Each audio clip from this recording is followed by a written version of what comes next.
Is mister physics book enough for NEET? आज तक 25 सालों में जो पेपर आया उसके लिए तो इनफ ही है। इस बार लैंग्वेज वाले क्वेश्चन थोड़े ज्यादा थे, देखो तो भी 25-30 क्वेश्चंस वहीं से आए थे और उसी तरीके के आए थे, अलग नहीं थे। देखो होता क्या है कि जब पेपर लीक हुआ, गवर्नमेंट पे सवाल उठा, बहुत ज्यादा न्यूज में चला गया, जिसको नीट से मतलब नहीं वो भी देखना चाह रहा कि नीट कैसा होगा, हर जगह नीट की बातें हो रही। तो जब हर जगह इतनी बातें होने लगी ना, तो गवर्नमेंट का नजर उस पर चला गया। तो गवर्नमेंट अपनी इज्जत बचाने के लिए कॉन्शियस हो गई और पेपर ऐसा बनाने के लिए बोली कि भाई ऐसा पेपर बनाओ, ऐसा पेपर बनाओ कि पेपर सब लोग देखते रह जाए, क्योंकि पूरी दुनिया पेपर देखने वाली। कई साल में ऐसा हुआ है कि नीट का पेपर होता है, नीट के बच्चों को पता चलता है, नीट के मास्टर को पता चलता है, पेरेंट्स को पता चलता है, पेपर खत्म हो जाता है, दुनिया में नहीं आता। क्या तुमने देखा कि हर साल बड़े बड़े न्यूज चैनल में नीट के पेपर के बारे में बात हो? क्या 2022 नीट के पेपर में बड़े बड़े न्यूज चैनल में बात हुई थी? 23 में बात हुई थी? 24 में बात हुई थी?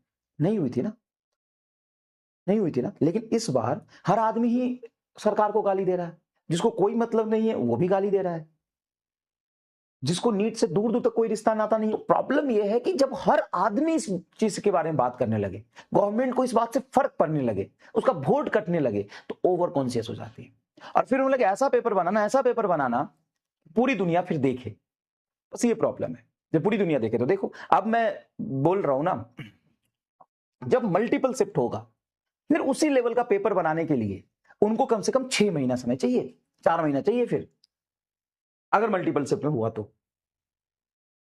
ठीक है, तो मैं तुम्हें इसलिए बता रहा हूं कि तुम डरो नहीं। मैं इसलिए नहीं बता रहा हूं कि तुमको इस लेवल का नहीं पढ़ना। बेटा चाहे पेपर 24 का हो, 22 का हो, 25 का हो, 26 का हो, बहुत एक्स्ट्राऑर्डिनरी बच्चा जो प्रैक्टिस करता है ना, सिलेक्शन उसी का होगा। जो एकदम अंदर घुस के मेहनत करता है, जान झोंक देता है, जो दिन रात नहीं देखता, एकदम जानवरों की तरह, दैत्य की तरह, है ना, जानवरों की तरह मेहनत करता है, सिलेक्शन उसी का होता है।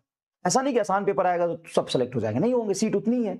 आसान पेपर आएगा तो भी लिमिटेड बच्चे सिलेक्ट होंगे जो जान लगा रहे हैं।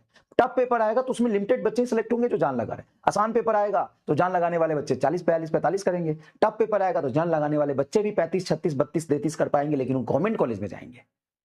तो बात को समझने की कोशिश करिए, ठीक है ना, बात को समझने की कोशिश करिए। पेपर टफ हो या इजी हो, पढ़ने का तरीका यही है कि एकदम बेसिक से पहले कंसेप्ट बिल्डअप करें। जो डीपीपी दे रहा है उसको टाइम क्लॉक के साथ करें, मतलब टाइमर के साथ करें। क्वेश्चन प्रैक्टिस टाइमर के साथ करें। लास्ट ईयर के जितने भी बैचेस आपको मिले हैं किंटू के साथ, उन सारे बैचेस में जाके टेस्ट उठा के लाइए और सारे टेस्ट अपने इस वाले बैच के टेस्ट से पहले दीजिए। टेस्ट की एनालिसिस करिए, एनसीईआरटी के एग्जाम्पलर और एनसीईआरटी एक एक लाइन, एक एक सवाल कर लीजिए। जो भी एक रिसोर्स आपको मिल रहा है, जैसे मिस्टर फिजिक्स का और मेड इजी मैंने दे दिया, उसमें बहुत सारे सवाल है, उस सवाल को करिए। पहले तो इतना करिए ना। अब आप ये सोच रहे हैं ये आ जाएगा, वो आ जाएगा, ये आ जाएगा, उसके चक्कर में कुछ नहीं कर रहे भाई। पैनिक होने से, फोमो में आने से, कुछ भी रैंडम पढ़ लेने से और ये सोच लेने से कि हम ये एडवांस कर लेंगे तो मेरा सिलेक्शन हो जाएगा, डैश कुछ नहीं होगा। सिलेक्शन होगा, सबसे पहले पूरा कंसेप्ट पढ़िए, डीपीपी करिए, नीट के पीवाईक्यू करिए, एनसीईआरटी के एग्जाम्पलर के एनसीईआरटी के क्वेश्चंस करिए, जेईई मेन के फिर क्वेश्चन करिए और धीरे धीरे अपना लेवल बढ़ाइए। कुछ भी आ जाएगा इसके चक्कर में तुम कुछ भी पढ़ने लगोगे तो कुछ नहीं होगा। सुनना मेरी बात, कुछ भी आ जाएगा इसके चक्कर में तुम कुछ भी पढ़ने लगोगे तो तुम्हारा कुछ नहीं होगा। तुम पहले कॉन्फिडेंस से ये समझोगे कि चाहे कुछ भी हो जाए, पेपर सिलेबस से ही आएगा, हमें लैंग्वेज वाले क्वेश्चन की, हमें टफ सिचुएशन की, हमें क्रिटिकल थिंकिंग वाले की सवाल की प्रैक्टिस करनी, तो एग्जाम्पलर से बेहतर कुछ नहीं है। जेईई मेन जे एडवांस के क्वेश्चंस कर लेंगे, ठीक है। क्रिटिकल थिंकिंग लैंग्वेज वाले क्वेश्चन की प्रैक्टिस कराने के लिए संघर्ष असाइनमेंट आपको दे रहे हैं, जेईई मेन के पीवाईक्यू दे रहे हैं, तो आप वो कर लीजिए, काम खत्म। करने से होगा ना, और बेसिक नहीं करोगे ना तो बेसिक हुआ ना एडवांस होगा। बेसिक तो करना ही है और फिर उससे धीरे धीरे बिल्डअप करना है और रिलेवेंट पढ़ना।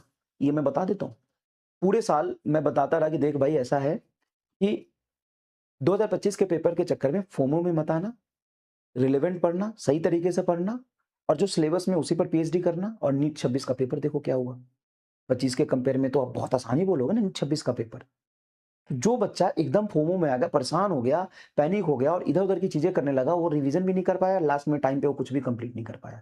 इसलिए 2026 के पेपर भी बहुत अच्छा नहीं कर पाया था।